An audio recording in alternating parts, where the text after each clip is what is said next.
Today is Wednesday. It's the 25th, 26th. It's the 26th already. Can you believe that, of June? Before you know it, it's gone. It's over. There you go. And this is WGTV Today. I'm Wayne Alley. And I'm Kim Best. Good Thursday morning. Wednesday morning. Already forgot what day it is. Okay, so what day is it? It is Wednesday. It is Wednesday. It's the middle of the week already. And I picture the camel walking through the office on television, that Geico commercial. So funny. Hey, you know what today is? Guess what today is? And on today's show, with that, we have actually Cindy Stallard. She is the occupational health nurse with the city of Goldsboro. She's here to talk about the subject of MRSA. All right. We have Steve Crossan. He's the director of IT here with the county. That's good. And we have Cooperative Extension interview. All right, great. Got a brand new guy over at the Cooperative Extension Service office. We're going to be talking with Tyler here a little later on. Tyler. Let's meet Tyler's Tyler. his name. We'll meet Tyler along with Kevin as well later on in the program. All right, here's today's trivia question for today. The category for today's trivia question is the Sunday comics. All right, sounds good. We're talking about the funny papers, as we used to call them years ago, the funny papers. In the funny papers, what famous woman's maiden name in the funny papers was Boopadoop? Boopadoop. Boopadoop. Not Betty Boop. No, not Betty Boop. Boopadoop. Her maiden name was Boopadoop. She got married. You can either tell me who she married or tell me who she is. I don't know either one, so I can't tell you either. Yeah, well, you do. But we'll hold tight. I do know her. You know this person, yeah. Okay. Maiden name is Boopadoop. Who was that person? That'll be interesting to find out. It will be. It will be very interesting to find out. So lots of things happening today. Don't forget, go by your local farmer's market right there at Herman Park. Yeah. On the Herman Street side, you can't miss it. Fresh flowers, local produce. Oh, yeah. Fresh breads being baked. Handmade jewelry is there. The list goes on and on of things that are there. Honey. Fresh local honey is there. Yeah, you need to check it out today. Honey is the only food that never spoils, so you can keep it thousands of years in your refrigerator or out of your refrigerator. It doesn't spoil.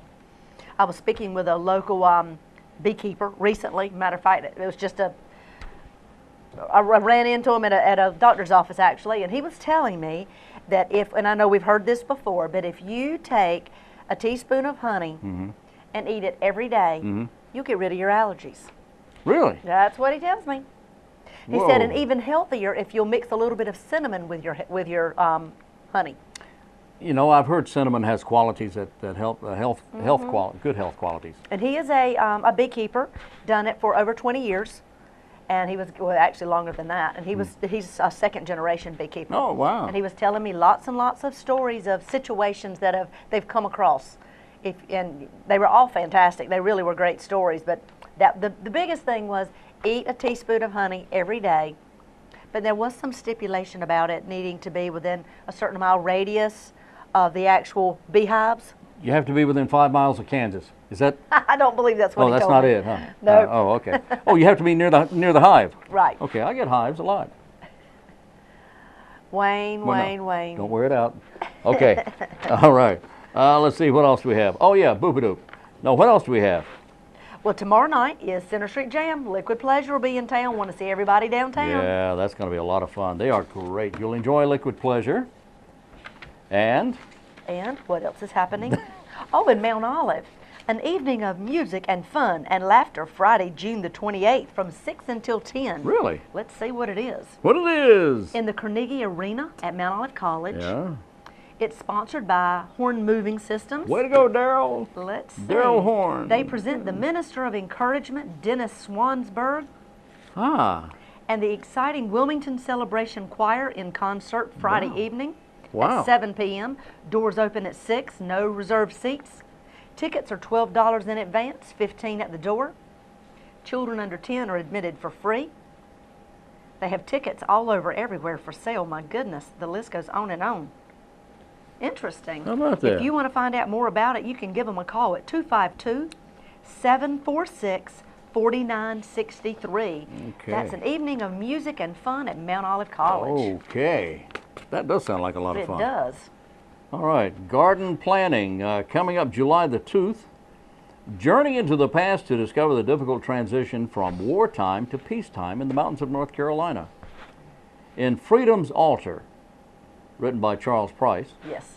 Follow a varied cast of characters, each dealing with the pain of loss and trials of reconciliation in the aftermath of the Civil War. This is, again, Freedom's Altar by Charles Price. It will be given groundbreaking reads at the Wayne County Public Library July 2nd at 6 p.m. And then also that same week, July 9th. Yes. Rather a week later, July 9th, that's a Tuesday evening, garden planning. Garden planning. Need help getting a garden started? Well, you know, you've heard about that happening over at the Cooperative Extension Service, but if you can't be there at CES, you can go to the Wayne County Public Library July 9th at 6 p.m. Learn how to plan and design your very own garden. Oh boy, discover what foods grow best in this area. Yeah, that's great. Yeah, it is. With our soil. With our very own soil. Our soil, our dirt. That's right. All right, you get the dirt on this. Jessica Strickland, whom we all know and love, agriculture and horticultural agent with the North Carolina Cooperative Extension Service, will discuss the basics of gardening, and she will answer questions to help you start your own garden. Now that sounds like fun. Yes, it does. She's so knowledgeable. She's helpful.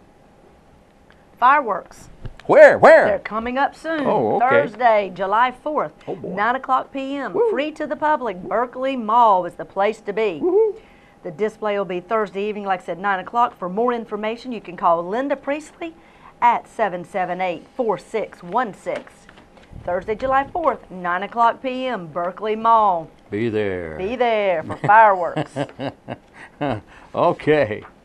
All right. Let's see what else we have here. We've got, of course, this, again, I can't stress enough, and I'm going to mention this again about this being Lightning Awareness Week. Lightning is so dangerous, you really need to be aware of it. When thunder roars, go indoors. Lightning can strike you from as far as 10 miles away.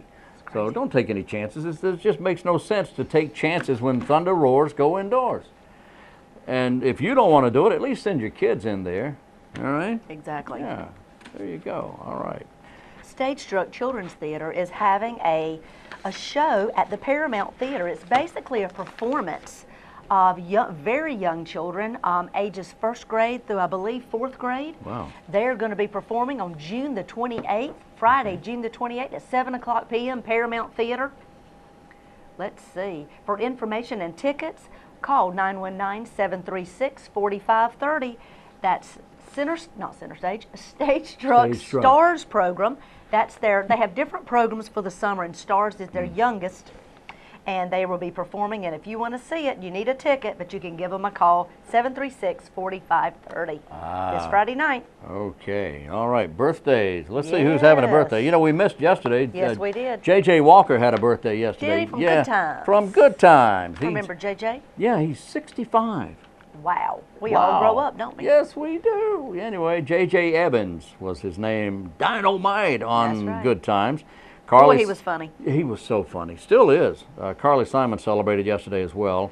So did June Lockhart. June Lockhart turned 87. That's Lassie's mother from years ago. And then she went on to become Lost in Space star. She was Gene Lockhart. Gene Lockhart from way back when was such a talented actor. That's his daughter, June. She is 87 today.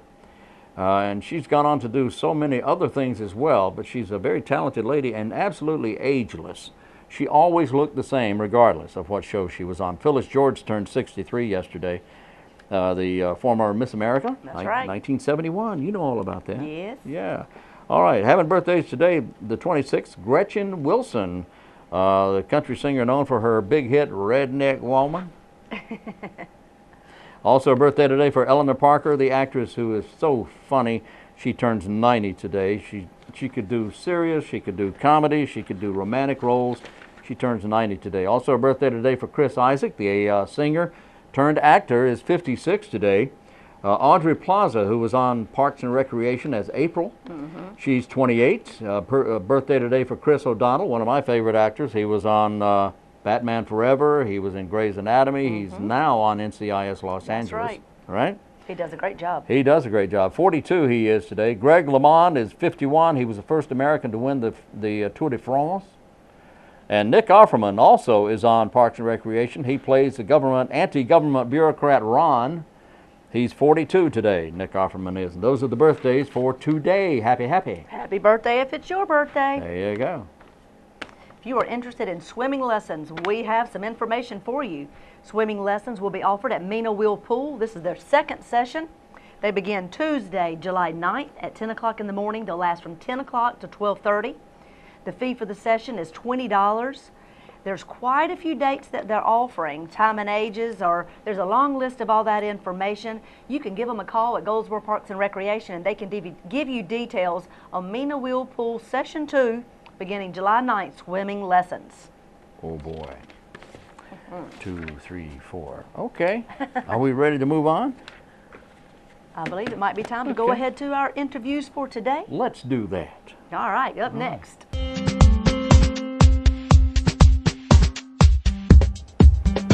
Welcome back to Wayne Goldsboro Television.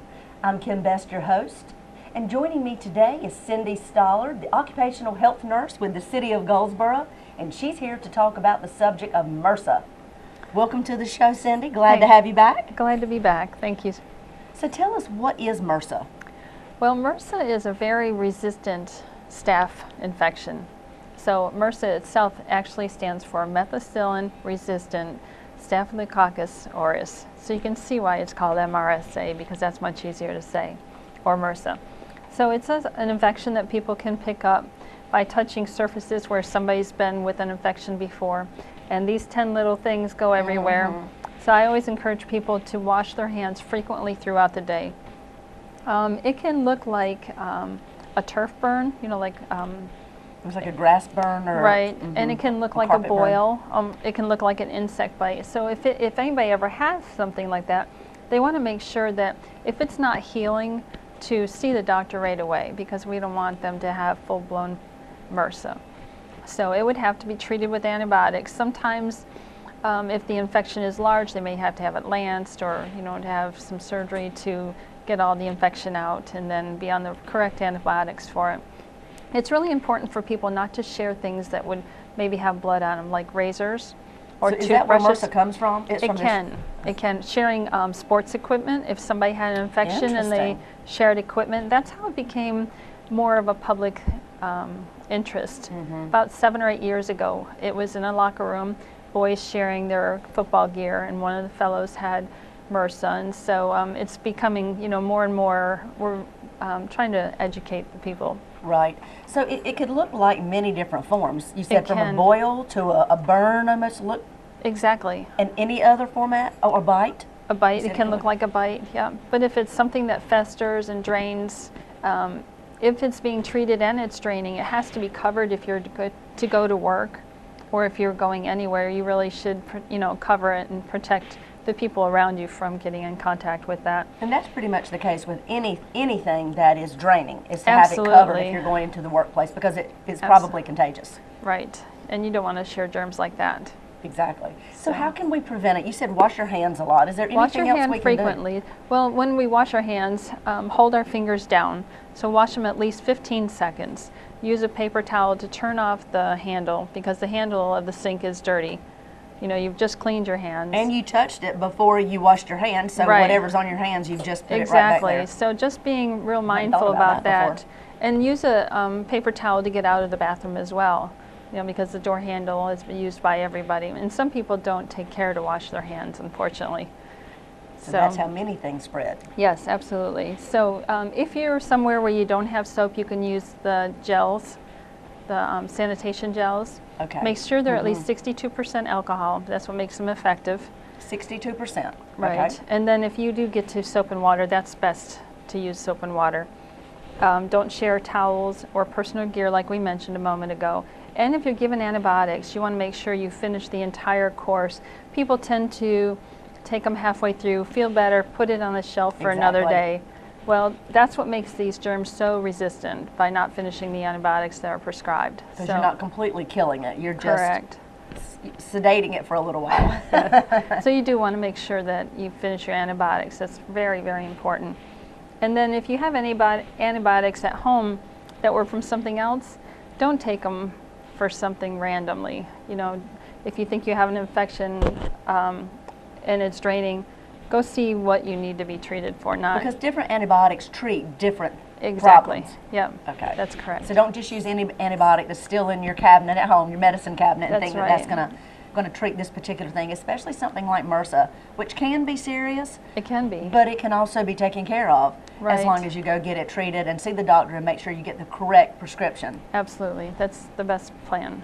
Well, there's been so many different times that this information has been on the news and in the news media and been in the forefront and really been made a very large deal in the media over the past 4 or 5 years. Yeah. Tell me some of the myths that we've heard about MRSA. Well, I think people think once they have it, they're going to have it till they die. But that's not the case. And just the proper treatment is going to be the best solution. I don't really know too many of the myths. Just I know that's it's the main one, huh? Yeah, it's mostly a scare tactic, I think, out there. And I think that's what happened with the media, especially as you said, athletes were contracting it a lot in the locker rooms. By sharing equipment. And that's how it came in the forefront. So many different ones, the news media were spreading that information. Right. And I think it really did scare many people, thinking if they got MRSA, that was the end. Right. You know, that it was not treatable. And it absolutely is. There are actually 2 types of MRSA. There's hospital acquired. You know, somebody may pick it up in the hospital. And then there's also community acquired, because it's becoming more and more common, so we have a risk of catching it somewhere. Are they treated the same way? They are. Okay. And one more time, is it whenever you touch someone or you touch something where someone else has already has MRSA and you touch the same area, or do you actually have to physically touch the person that has MRSA for you to contract it from another person? If you physically touch the infected area, just because I say, hey Kim, how are you today? Right. And if you had MRSA perchance, I wouldn't get it by touching you here. But if you had drainage, you know, and it wasn't covered, so you would actually have to touch that particular. Yeah, and most people are going to stay away from that, but things happen. Yes, exactly. So just do your best. Well, is there anything else that is coming up that we need to be aware of for the months of June and July? Here it is summertime. The heat's out there, and it's going to get hotter and hotter. We know how North Carolina is, and Goldsboro and Wayne County are hot areas. They are. Hydration is really important. If you're going to play outside or be outside for any period of time, you want to start drinking your water a couple hours. You know, like right as soon as you get up, start drinking extra water, because they'll last you. Because once you get thirsty, you're already dehydrated. You know, and I've heard somebody say that recently, and that was something that I had never heard before, that once you're thirsty, you're already on your way to being dehydrated. Exactly. So start drinking as soon as you get up in the morning, water, water, water. Yep, and like, for example, our sanitation guys running behind trucks, they should be drinking 4 glasses of water an hour. And they've got their big coolers on the truck, and hopefully they're doing that because they really work hard. Absolutely. Any job when you're outside, especially these months, you need to continually hydrate. So, because you're at the risk of heat stroke and, of course, dehydration. Heat exhaustion and heat stroke is the worst. Absolutely. Yep. So. Keep yourself safe this summer. Thank you so much for coming in and giving us some details about MRSA. We want everybody to stay safe and enjoy yourself through the next few months, and we'll be seeing you soon. And this is what's happening with the city of Goldsboro. Thank you.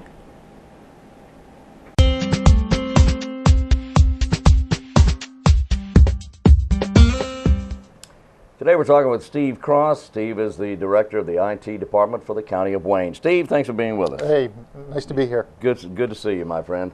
Glad to have you back in here. There's a lot of things we want to cover. Some things we can't cover in great detail, but because we are talking about technology here, and that gets very involved, very detailed. So, so where do we start? What's the first thing that comes to mind that you want to tell us about today? Well, security is one area. That's a big area now because people are concerned about security. With everything that's in the news nowadays, security is big. How are the county computers secured without giving any information out now? We want to keep it a secret. Yeah, I might have to kill you if I tell you. Yeah, that's right. That's right. Okay, but how secure are the county's computers, and how do we protect ourselves?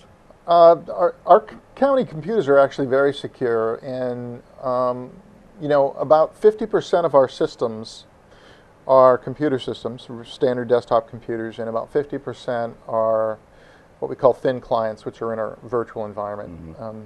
The thin clients are very secure because there's no data stored on them.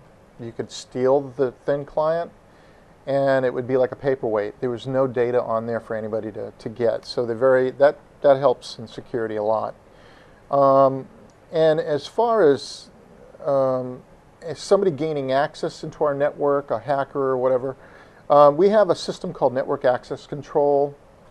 And what network access control does is all of our buildings and all of our facilities around the county, we have what we call switches that are connected to our fiber network, which provide the internet connection back for all of our users to our data center. Well, those peripheral devices, all those perimeter devices, as we call it, are protected through network access control. And what that means is somebody can't just come in and plug into one of our switches or try to plug their laptop into a port where one of our county systems is currently located, because the minute it sees that it's not a county system and it's not authenticated through our NAC system, it will shut the port off and they can't gain any access, period. So we have a lot of perimeter security, and internally on our data center, of course, we have firewalls, redundant firewall systems. So very, very difficult to get in. We have a very good security system. Outstanding.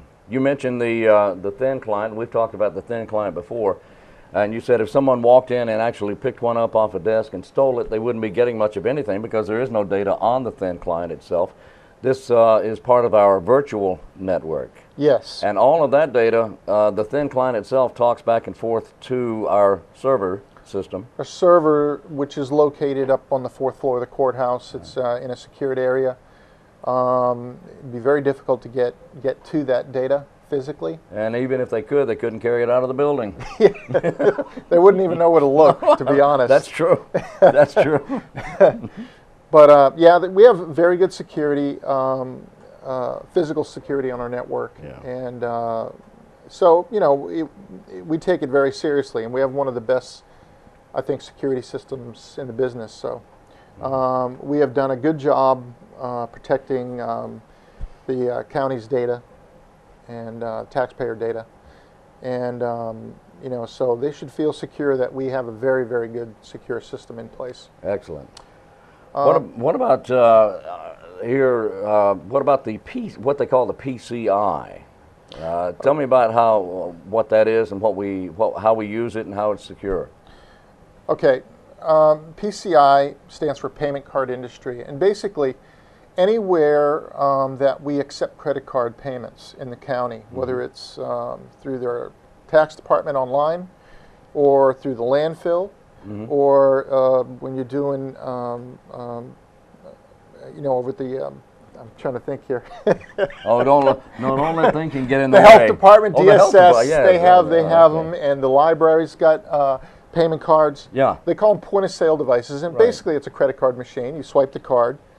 Well, all of those devices, there's a certain set of industry standards that you have to meet to protect user data, to protect that credit card information.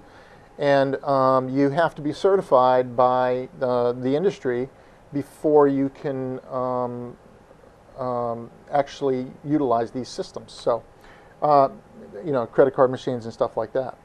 But we are certified. Matter of fact, we just had a company come in to go through and do an analysis of our payment card process and make sure there was no vulnerabilities and things like that.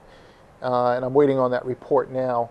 But that whole payment card industry, the PCI process, is really designed to make sure that the cardholder data is secure, that each system has the latest security software, that the card is encrypted, that we're not storing credit card information, and that there's physical security behind these devices.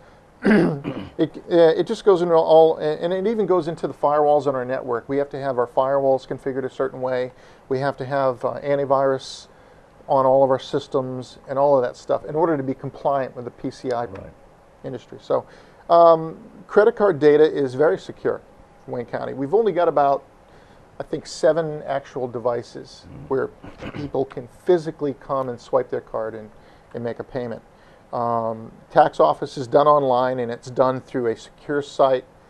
It's not a Wayne County site. There's just a link from Wayne County to go to the secure site. It's another another company that takes the payments.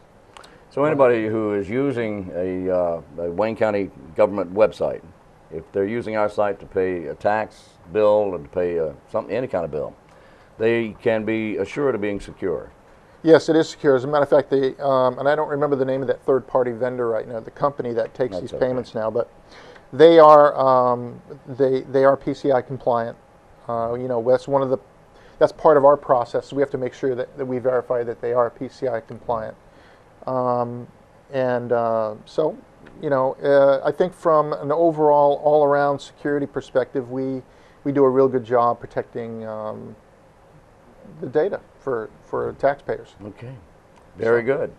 Now, what about when somebody, pardon me, if someone is at home and they have, and their computer has or is infected unknowingly with a virus? If their computer is infected with a virus and they log into our Wayne County, WayneGov.com website, are they going to pass along any of that to us? An employee, or are we talking? Just a general public? No. No, because they don't have access to our secured network. Right. They only have access to the public side. Even, you know, all of those systems are protected from viruses and malware and all those other things. Otherwise, every time you went to the Wayne County website, you'd be getting, you know, a virus on your computer system. So you know, that's one of those things. If we did have an issue, the industry will actually shut down your site until you fix it. So, you know, there are things in place that kind of ensure that we minimize the risk of viruses and stuff like that. So, but the chances of somebody from the outside, unless they were a very talented hacker and actually were able to get in our system and plan something, which would be very, very difficult, then the chances are that that's not going to happen. All right, just in general, how would you, with all the security issues in the news of late, how would you recommend, just to the average person, how would you recommend they secure their computer? How do you secure your computer at home?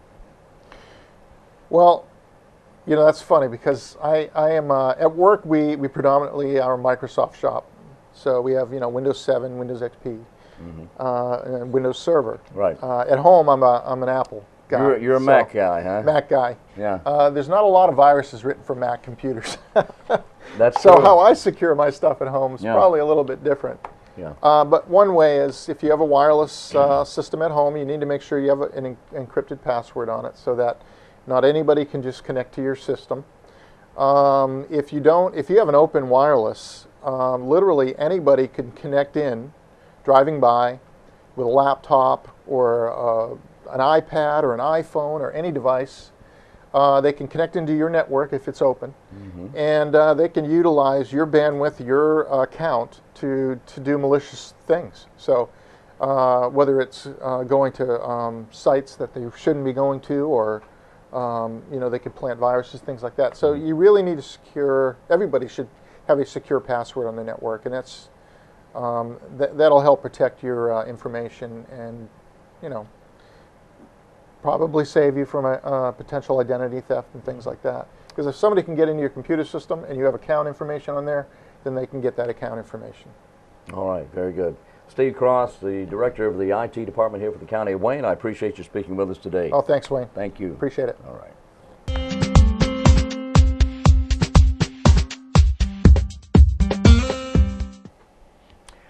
Our guest in the studio is Mr. Tyler Whaley, and Tyler is new with Wayne County government. He's with the Cooperative Extension Service, the new field crop extension agent. Tyler, thanks for being with us. Thank you, Wayne. Good to be here. Good to have you with us. Now, tell us about Tyler Whaley. I know you're from Lenore County. We're not going to hold that against you. Please don't.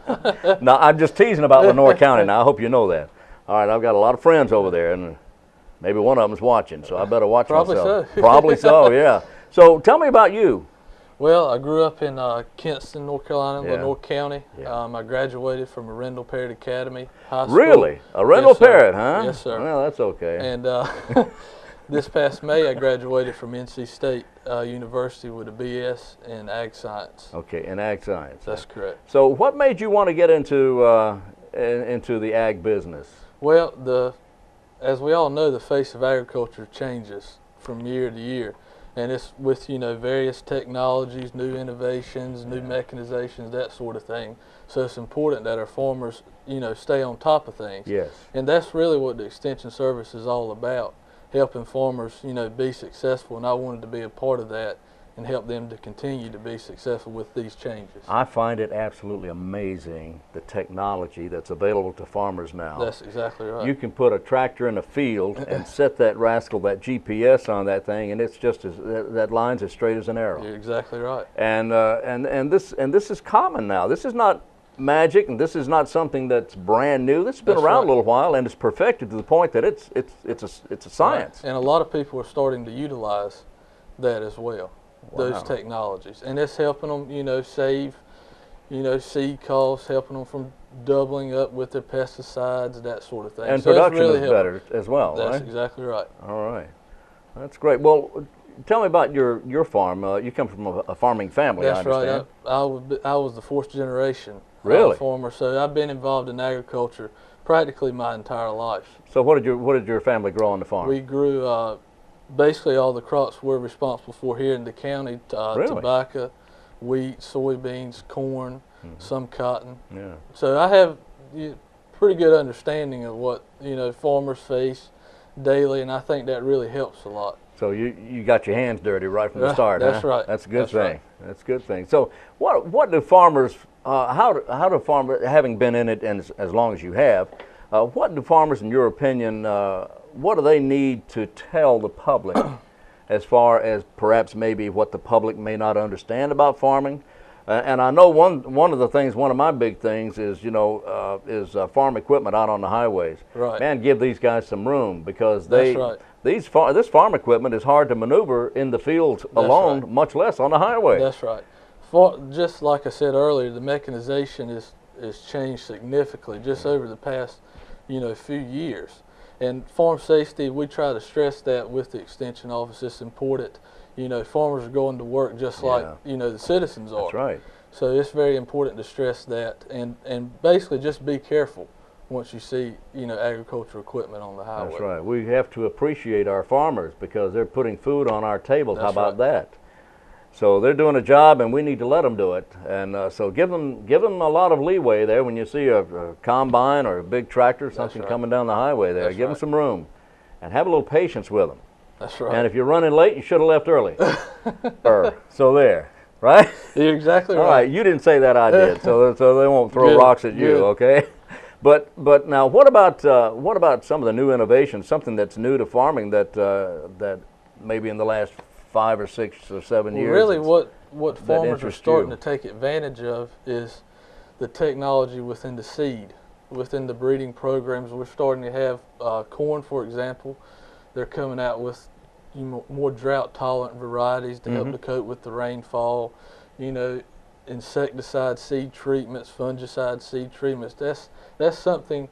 It's not really new, but it gets better and better every year. So to speak. There's a controversy, and I hesitate to even bring it up because people may misunderstand what I'm trying to say here, but there's a controversy with genetically altered seed. That's not the same thing, though, is it? Well, we have genetically modified seed, so to speak, and just with the corn varieties, but I think in the near future or now, technology is going to feed the world. Why do people have a problem with that? What do they think's going on here? Well, the big concern with them is the food safety. Yeah, okay. And I don't think it's as big as issue as they make it out to be, but I think it's something that farmers, we've got to have it just to grow crops successfully, you know, have the great yield potentials that we can have. It's just very important to feed the growing population. Anytime there's any major change in anything, not just farming, but anything, any sort of technology changes, there's going to be people who are against it, regardless. Right, that's right. Or people who find it to be disturbing to some degree. But now, we need to do this. That's right. And not necessarily genetically modify to the point that it would harm people, of course, but that it would produce, would give us better production. Right. Well, like I said, the population is growing, and we're having to grow, you know, produce more food on less acreage. Yeah. So that's a really big concern that we have as agribusinessmen. And so we're going to have to use these technologies to produce more food per acre. Although we have several thousand acres of farmland here in Wayne County, it is dwindling. We have a lot less than we used to have. That's right. And it will continue to dwindle. That's right. So we need to find a way to that's the higher production, that's the yields. main challenge we have in agriculture right now, is feeding the world, in 2040, 2050. How are we going to get there? That's the big question. Tyler, what's on your plate as far as what you plan on doing over the next to kind of get started here? Are you going out and meeting farmers, I guess? I'm going out and meeting farmers.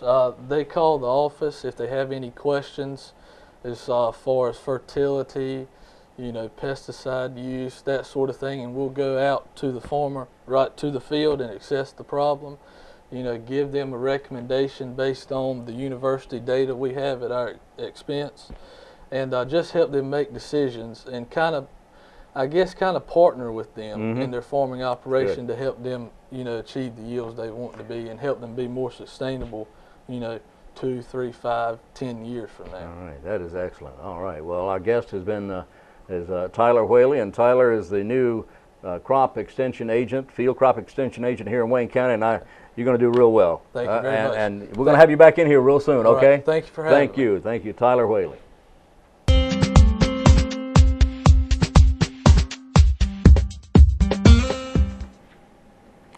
We're back on WGTV today, Wayne Goldsboro Television. Thank you for being with us. We appreciate that. That's right. Yeah. Well, I have a list here of things that are considered actually to be obsolete. You know how fast and how quickly technology moves and how quickly it changes? Because the old joke was, why buy a computer today when it'll be outdated tomorrow? Well, that's a bunch of baloney there. Don't listen to that. But we do have such a thing as, and we're far enough along into it now that some technologies have become obsolete. Here's a study by the Pew Internet and American Life Project. Okay. 4% of American adults still use a modem to get online. More than 10 million people use a modem to get online. Now that's the old style modem that made the noise when you were dialing in. I guess that's dial-up. Dial-up. Yeah. In 2012, just last year alone, Americans bought approximately $7 million worth of new pagers. Really? Yes. Pagers. Pagers. No longer. I mean, these people are not using the phone. These people are using pagers. All right, $7 million worth. Also, PDAs and Palm Pilots, last year, 350,000 of those were sold. Still? People buying People are still using PDAs. Payphones, and I saw a payphone the other day. You hardly ever see them. And back when I was growing up, payphones, you could use, they would cost a dime. And then they went to a quarter. And the other day I saw one for 50 cents. Really? Yeah, and I'm not about to use it for several reasons. But anyway, payphones, 305,000 working payphones in the U.S. Go figure. And I don't know if Superman knows where they all are. I bet he does. Yeah. VHS and cassette tapes. Yes. VHS and cassette tapes in 2012, around 13 million blank cassettes and VHS tapes were sold in America. 13 million. So not everything is digitized, okay? Right. Not everything is. You can still buy a DVD and VHS combo recorder. In fact, I have one. I do. I do too, but it's because I have so many old VHS that I have not converted over to DVD. Exactly. If I want to watch them, I have to use my old stuff. That's right.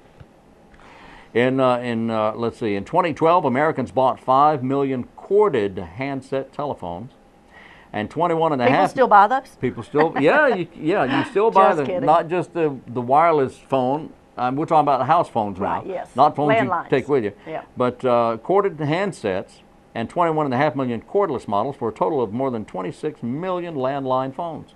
This was just last year, not total, last year alone. CRT TVs, the old style TVs, not flat screen, not flat panel TVs. Oh, the old kind was called CRT? Yeah, cathode ray, thank you, cathode ray tube. Interesting. TV, those are the big. Do you have any in your home like that? In fact, I do. Trying to think if I don't think I have any of those left. We did for a long time. My son just did not want to get rid of his. Really? For some odd reason, he'd had it since he was like 2. Well, I can understand that. But now everybody has flat screens. Everybody has flat screens, flat panel TVs, but some of those are still available and being sold. Last year alone, more than 10,000 brand new CRTs were sold. 10,000. And one would ask why? Are they less expensive? Just wondering. Nah, they're about the same, actually. Really? Yeah. Yeah. That's odd. And the flat screens have come down considerably. Yes, they flat have. Panels have. By far. Yeah, come down considerably. I mean, you can actually buy TVs almost anywhere now. Yeah. Surprisingly enough. That's right. Yeah, that's right. Film, cameras. You know, everything you think is digitized in your phone or on your computer screen. Well, last year alone, Americans bought 35 million rolls of film. I wonder if they were photographers. Good chance of that. Very good chance of that. Some are young hobbyists who like using the load my own camera style of film. Yeah. In fact, I enjoy that. Do you? I still have a couple of 35 millimeters that I use film on in. Others don't want to fool around or part with their Polaroid cameras. Want that instant gratification. That's it. Immediate. That's right. Windows 98. You remember that from way back when? 1998 is when that first came out. And that's what, 15 years? It's been a while. Been 15 years. Windows 98 and Windows 2000, 150,000. Why? They don't support it. That's what I'm thinking. Well, anyway. There's a reason. We just don't know what it is. That's right. Fax machines. Americans bought 350,000 fax machines last year. 350,000. And vinyl records. Remember records? Oh, yes. I still have some. Some younger people who are actually adults now don't know what a record is. I know. But you know what? That vinyl is sort of, it's coming back a little bit. We're hearing some of the youth talk about, they think it's, it's old-timey stuff. Old-timey stuff. Yeah, old-timey stuff. And they want to, well, actually, vinyl. Vintage. Yeah. They like the retro. Yeah. Yeah. Go figure. Go figure. But actually, vinyl has a little more, more of a pure sound. You can hear more in vinyl than you can actually, believe it or not, on a CD. And you don't think that's just because you love it so much? Your ears might be hearing things? Probably is just some truth to just that. throwing that out there. Could be, but maybe not. If you put on a set of headphones and you listen to compare CD to vinyl, you will like the vinyl better. Promise. That's Wayne's view. Wayne's view. I still say that sounds like a mobile home park, which is good. It does. I like that. It does. All right. Anyway, last year, vinyl records, according to Nielsen SoundScan, Americans bought 4.6 million records last year to play on their turntable. Wow. Well, how about that? I love it. Trivia? Oh, yeah. Do we have a trivia question? Yeah, we did. Oh, yeah. You were going to, oh, yeah, yeah. The lady in the funny papers. That's right. Her maiden name was Boopadoop. What's her name? Can't wait to hear. Her name was Blondie. Blondie Bumstead. She married Dagwood. Dagwood's dad was filthy rich. He was a railroad tycoon. She was a flapper. That's a dancer. Right, thank you. She was a dancer, and you knew that. She was a dancer, and Dad didn't like the girl. Blondie loved the girl. Blondie married the girl, and immediately his father disowned him. Dagwood. What'd I say? I mean, Dagwood loved the girl, yeah. And Dagwood's father immediately disowned him, and they lived happily ever after. End of story. Yeah, Mr. Dithers kept giving him a hard time there. But anyway, are you a funny papers kind of guy? In a way, I like Dilbert. Do you? I like Dilbert a lot. I like The Born Loser. I like, there's some others that I like. I'll always like Dagwood and Blondie, and Peanuts is one of my favorites as well. It's foreign to me. I hardly ever. Really? Pass right by it. Yeah. Really? I'm more interested. I want to see the articles, want to see what's in that paper, what's happening. Yeah, but you need to lighten up a little bit once in a while there and kind of, stop and smell the funny papers. I'm a big online kind of person. I like to just check out what's happening all around the world. Oh, okay. All around the world. All around the world. Stop and smell the funny papers. All around the world. All around the world. Okay, I guess that's it for today, right? Who's on tomorrow's show? I have no idea. I have no idea. It's a secret. It's a big old secret. You'll find out in the morning. How about that? We don't have that, do we? Not right this second. Okay, well, we'll find out tomorrow morning who's on tomorrow's program. That's right. We know who's on today's program. Already seen it, done that, been there. Been there, done that, that's right. Okay, so join us again tomorrow morning at this time, and we'll see you at that time tomorrow morning. Until then, for WGTV Today, I'm Wayne Alley. And I'm Kim Best, and this is what's happening in your community.